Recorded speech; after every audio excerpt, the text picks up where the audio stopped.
Et si un gouvernement pouvait s'effondrer en moins de 24 heures? C'est exactement ce qui vient de se produire en France, battant tous les records de la Ve République. Une démission express, un chaos politique sans précédent et une question qui résonne, que va-t-il se passer maintenant? Salut à tous, j'espère que vous allez bien. Aujourd'hui, on se retrouve pour le sujet incontournable de l'actualité du jour. La scène politique française vient de connaître un véritable séisme. Quelques heures seulement après avoir dévoilé la composition de son gouvernement, le Premier ministre Sébastien Lecornu a présenté sa démission au président Emmanuel Macron, qu'il a immédiatement acceptée. Comment en est-on arrivé là? Quelles sont les conséquences? Et surtout, quelles options s'offrent désormais à la France? Une démission éclair qui pulvérise tous les records. Pour bien comprendre l'ampleur de cette crise, revenons sur les événements de ces dernières heures. Emmanuel Macron avait fixé une date limite à Sébastien Lecornu, dimanche 5 octobre, pour finaliser son équipe gouvernementale. Le Premier ministre a respecté ce délai et dévoilé dimanche soir la première partie de son gouvernement, comprenant les ministres, mais pas encore les secrétaires d'État. Il aura fallu attendre 26 jours pour connaître cette liste, ce qui constitue déjà un record sous la Ve République. Mais dès l'annonce des 10 à 8 ministres nommés, les critiques ont fusé de toutes parts. 12 d'entre eux faisaient déjà partie du gouvernement précédent de François Bayrou et 3 autres avaient déjà exercé des fonctions ministérielles sous Emmanuel Macron. Très peu de nouveaux visages dans cette équipe, alors même que Sébastien Lecornu, lui-même ancien ministre des Armées, avait promis une rupture et un nouveau souffle politique. Cette continuité manifeste avec les gouvernements précédents a créé des tensions immédiates, y compris au sein même de l'équipe fraîchement nommée. Le cas le plus emblématique est celui de Bruno Retailleau, qui a conservé son poste de ministre de l'Intérieur tout en restant président du parti Les Républicains. Il n'a pas hésité à déclarer publiquement que la composition du gouvernement ne reflétait pas la rupture promise, allant jusqu'à convoquer une réunion d'urgence de son parti dès le lundi matin. Les tensions autour de Bruno Le Maire, la goutte qui fait déborder le vase. Parmi les multiples points de friction, la nomination de Bruno Le Maire au poste de ministre des Armées a particulièrement cristallisé les tensions. Les Républicains, qui estimaient déjà leur représentation insuffisante avec seulement 4 ministres, ont très mal accueilli ce retour.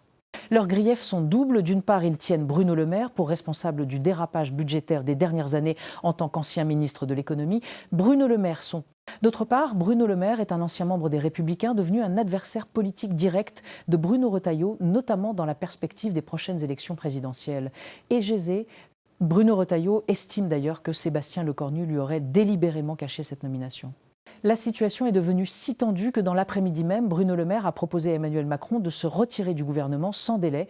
Face à un ministre de l'Intérieur qui critique ouvertement le gouvernement dont il fait partie, la situation devenait intenable. En parallèle, plusieurs motions de censure se profilaient déjà à l'horizon, notamment de la part de la France Insoumise et du Rassemblement national. Pour rappel, une motion de censure est un vote par lequel l'Assemblée nationale exprime son désaccord avec la politique du gouvernement. Pour être adoptée, elle doit recueillir la majorité absolue des voix des députés. Dans le paysage politique actuel, si la gauche et le Rassemblement national s'allient pour voter une motion de censure, ils atteignent facilement la majorité absolue nécessaire pour faire tomber le gouvernement. C'est donc dans ce contexte d'impasse totale que Sébastien Lecornu a présenté sa démission à Emmanuel Macron ce lundi matin, 27 jours seulement après sa nomination. Il entre ainsi dans l'histoire comme le Premier ministre le plus éphémère de la Ve République. Son gouvernement, annoncé la veille, n'aura tenu que 14 heures, établissant là aussi un record absolument inédit. Les 3 raisons invoquées et les implications financières. Dans son discours de ce matin, Sébastien Lecornu a expliqué les motivations de son choix en citant 3 raisons principales. Premièrement, le refus des partis politiques de reconnaître la rupture qu'ils souhaitaient incarner.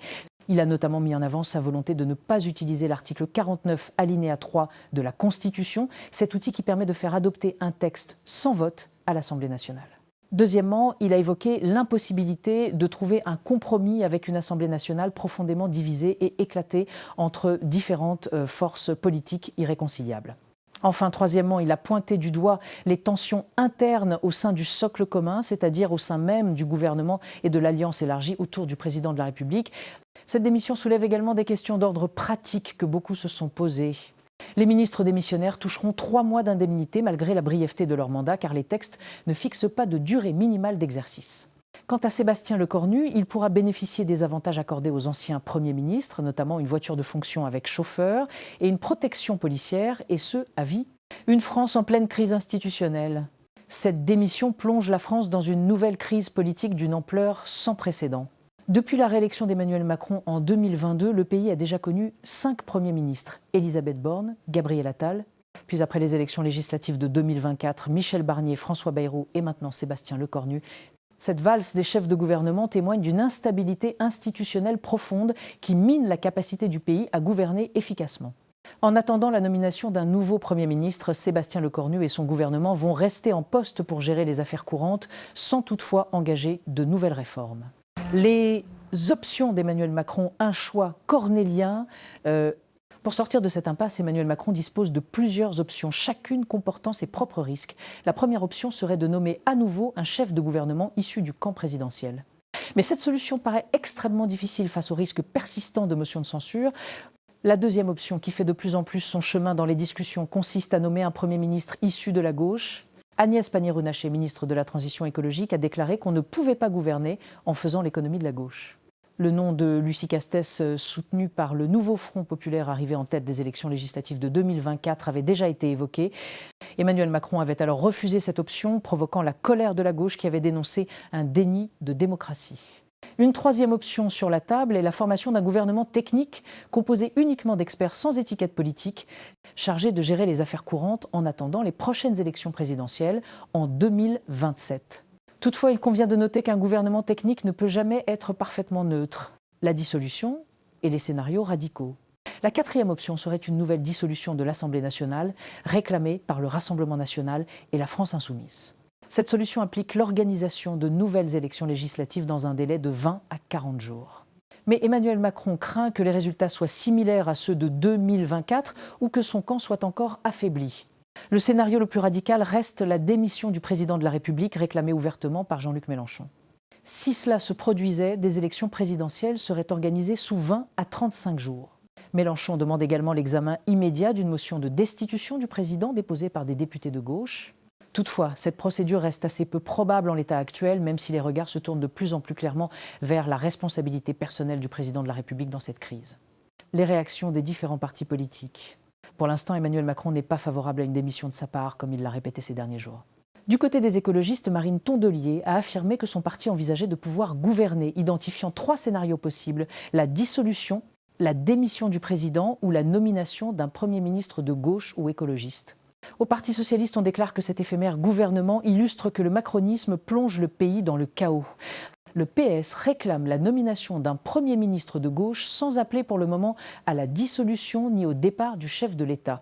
A l'inverse, à droite, Bruno Retailleau estime qu'il est hors de question de cautionner un Premier ministre de gauche. Cette position illustre bien la difficulté de trouver un consensus dans le paysage politique actuel, profondément fragmenté et polarisé. Face à toutes ces tensions, Emmanuel Macron a pris une décision en fin de journée. Il a demandé à Sébastien Lecornu de mener d'ultimes discussions avec les forces politiques d'ici mercredi soir. Malgré sa démission, Sébastien Lecornu aurait accepté cette mission. Cela ne signifie pas que sa démission est annulée, mais il pourrait assurer la continuité des négociations le temps qu'un remplaçant soit nommé. Toutefois, selon une information du Figaro, ce n'est pas ce que souhaite Sébastien Lecornu. Il ne souhaiterait pas retourner à Matignon. En cas d'échec de ces négociations, le président de la République a indiqué via son entourage qu'il prendrait ses responsabilités, une formule très vague qui laisse la porte ouverte à toutes les interprétations. Voilà pour ce tour d'horizon complet d'une actualité particulièrement dense et mouvementée. La situation politique en France reste extrêmement instable et pourrait évoluer à tout moment. Nous continuerons à vous tenir informés de tous les développements, notamment en cas de prise de parole d'Emmanuel Macron ou d'annonces importantes.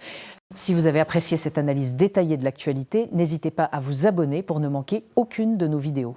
Votre soutien nous permet de continuer à vous proposer un décryptage approfondi et accessible des événements qui façonnent notre monde. Activez la cloche de notification pour être alerté dès qu'une nouvelle vidéo est publiée. Prenez soin de vous, prenez soin de vos proches et on se retrouve très bientôt pour une nouvelle vidéo.